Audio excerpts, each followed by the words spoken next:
Assalamualaikum warahmatullahi wabarakatuh. Baik, kami dari kelompok 11 menjelaskan tentang stres kerja dan karir. Kami di sini beranggotakan Salsabila, Cindy Liviga, Ufla Julianti, Wita Fatmalah.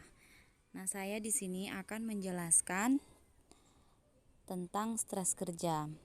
Stres kerja adalah perasaan yang menekan atau merasa tertekan yang dialami karyawan dalam menghadapi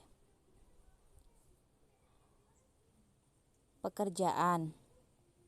Stres kerja tampak dari gejala antara lain emosi tidak stabil, perasaan tidak tenang, suka menyendiri, sulit tidur, merokok yang berlebihan, tidak bisa rileks, cemas, tegang, gugup, tekanan darah meningkat, dan mengalami gangguan pencernaan. Yang kedua yaitu karir. Karir merupakan seluruh pekerjaan yang dipegang selama ia bekerja. Untuk sebagian orang, pekerjaan atau kedudukan tersebut merupakan bagian dari rencananya. Menurut Gibson, tahun 1995, karir adalah rangkaian sikap dan perilaku yang berkaitan dengan pengalaman dan aktivitas kerja selama rentang waktu kehidupan seseorang. Rangkaian aktivitas kerja yang terus berkelanjutan. Baiklah, saya Wita Fatmalah akan melanjutkan tentang faktor-faktor yang mempengaruhi stres kerja. Wijono mengemukakan bahwa gejala stres dapat dilihat dari faktor-faktor yang menunjukkan adanya perubahan, baik berupa fisiologis, psikologis, maupun sikap.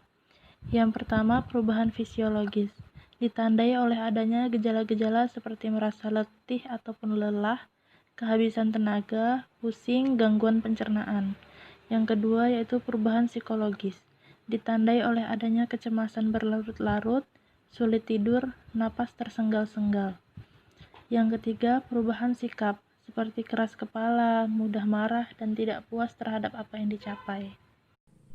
Nah, yang selanjutnya yaitu menurut De Kenzo dan Robin, sumber stres ada dua, yaitu faktor-faktor organisasional dan faktor-faktor individual. Faktor organisasional adalah faktor-faktor dalam organisasi yang dapat menyebabkan stres kerja, yaitu tuntutan tugas, tuntutan peran, atau tuntutan hubungan interpersonal. Sedangkan faktor individual adalah faktor-faktor dalam kehidupan pribadi karyawan yang dapat menyebabkan stres, yaitu masalah keluarga, masalah ekonomi, dan kepribadian. Berikut adalah contoh kasusnya.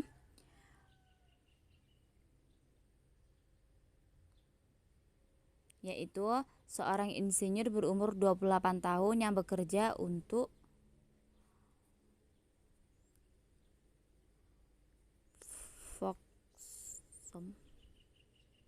Foxconn, yaitu pembuat iPhone atau gadget elektronik lainnya termasuk Apple, meninggal dunia. Kematiannya mendadak di rumahnya di tempat pabrik Foxconn di provinsi Guangdong, Cina Selatan. Penyebab kematian sedang diselidiki dan kita sedang mengumpulkan informasi pendukung penyebab kematian insinyur ini, termasuk berkaitan dengan pekerjaan, kata salah satu perwakilan manajemen perusahaan. Surat kabar Mingpo di Hong Kong melaporkan bahwa salah satu kerabat dekat insinyur mengklaim kematian rekan kerjanya itu dikarenakan stres kerja setelah bekerja 34 jam tanpa istirahat. Nah, di sini disimpulkan bahwa dapat ditarik kesimpulan bahwa stres akibat kerja merupakan suatu kondisi tertekan yang dialami pekerja dalam menyelesaikan pekerjaan sehingga berpengaruh terhadap respon emosional, proses berpikir, serta kondisi fisik pekerjaan yang berakibat pada penurunan performa, efisiensi, dan produktivitas bekerja. Perusahaan perlu memperhatikan serta menjaga stabilitas stres kerja yang disebabkan oleh faktor lingkungan, individu, dan organisasi melalui kegiatan rekreasi atau relaksasi, pembagian jam kerja, forum diskusi, keterbukaan pimpinan yang pada akhirnya berpengaruh pada kinerja karyawan yang optimal. Sekian dari kelompok 11, kurang dan lebihnya kami mohon maaf. Wassalamualaikum warahmatullahi wabarakatuh.